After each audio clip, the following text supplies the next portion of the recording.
Olá pessoal, nós chegamos aqui à segunda parte desse último capítulo sobre o nosso curso de evangelização nas redes sociais.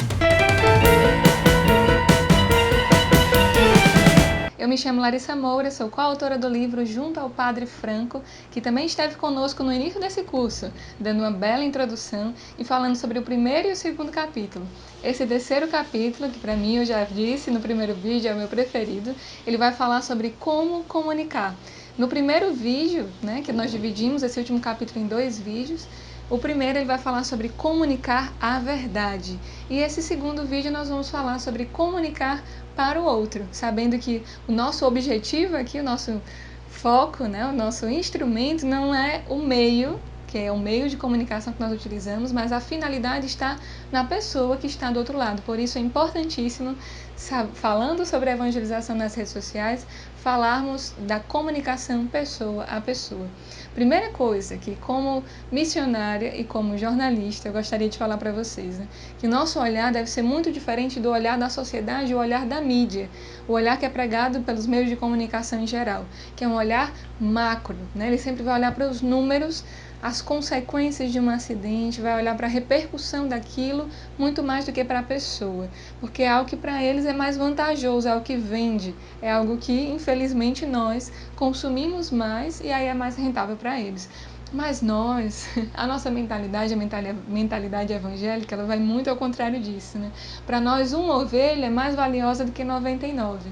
Então, a nossa comunicação, nosso olhar deve ser sempre voltado para a pessoa.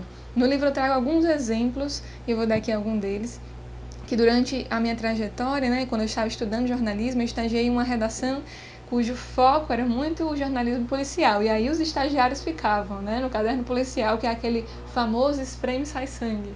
E aí eu noticiava tanto as notícias, ali das pessoas que eram assassinadas, que cometiam suicídio ou que sofriam algum acidente, que aquilo se tornou muito natural para mim. E aí eu trago alguns exemplos no livro, um deles foi que quando o meu namorado, hoje meu esposo, foi me visitar, e aí ele via a frieza com que eu falava no telefone ali, durante o plantão policial, Ah, morreu? Quantos tiros? Aonde? Beleza e tal. E eu escrever a notícia, eu tinha um prazo, a cada 10 minutos eu tinha que publicar naquele portal, então era muito rápido, eu apurava as informações muito rápido e não me detinha a nem sequer pensar ou rezar uma Ave Maria, sei lá, sobre aquela pessoa. E quando ele se chocou, eu olhei para a cara dele, eu me dei conta, nossa, eu me tornei uma pessoa fria. Para mim, o objetivo ali a notícia não é mais a pessoa, E nós que temos uma experiência com Deus, sabemos o valor da vida, não podemos ter esse olhar. Tantas outras vezes, outros episódios que eu vou citar, Durante a escrita do livro, houve um episódio muito marcante para nós, que vivemos aqui na missão de Natal, onde eu resido atualmente. Nós perdemos uma irmã de comunidade, a Débora, uma irmã muito querida na comunidade Aliança, em um acidente de carro.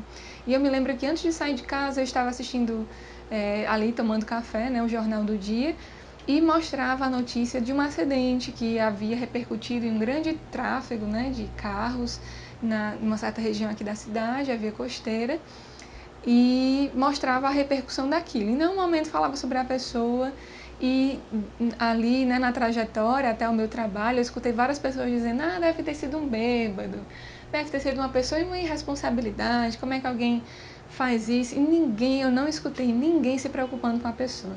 Quando eu cheguei no meu trabalho, eu recebi a ligação do meu namorado, meu noivo na época, aliás, dizendo que era ela que tinha se acidentado, que ela estava gravemente ferida no hospital.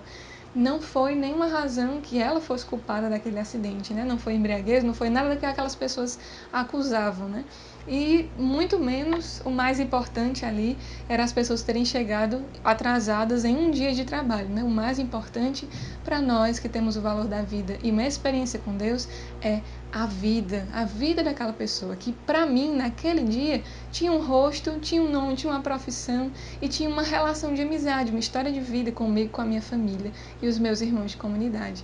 Mas será que a gente precisa conhecer para poder se compadecer e sofrer mesmo a dor daquelas pessoas, E aí entra uma outra parte desse capítulo que é essencial nós comentarmos aqui nesse curso também, que é as mídias, os meios de comunicação como uma terra de missão. Eu quero aí fazer uma pergunta para você. quem é a nossa padroeira, né? A padroeira aí dos missionários, de todos nós missionários?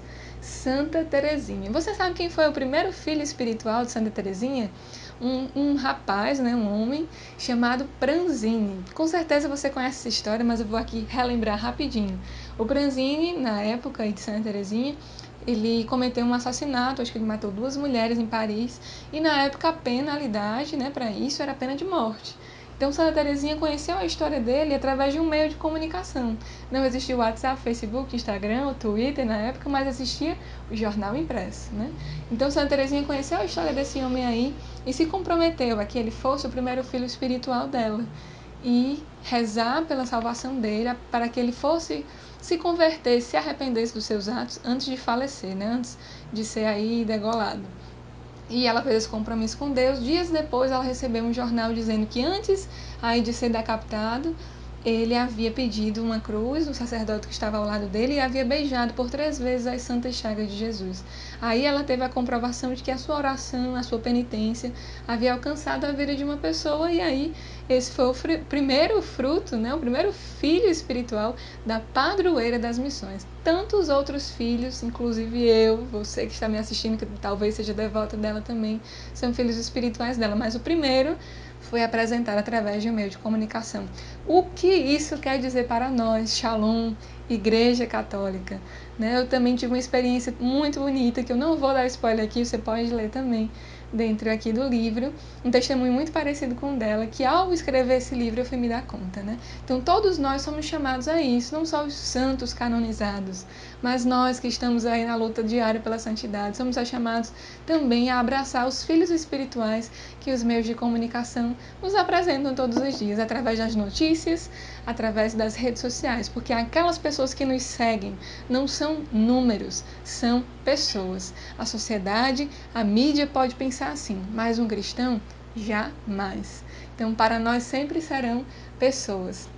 Queria ler aqui um pouco um trecho do livro, na página 96, que a gente vai falar um pouco sobre a nossa missão de evangelização nas redes sociais para desmistificar qualquer medo que você tenha sobre ser um evangelizador nesse continente, né?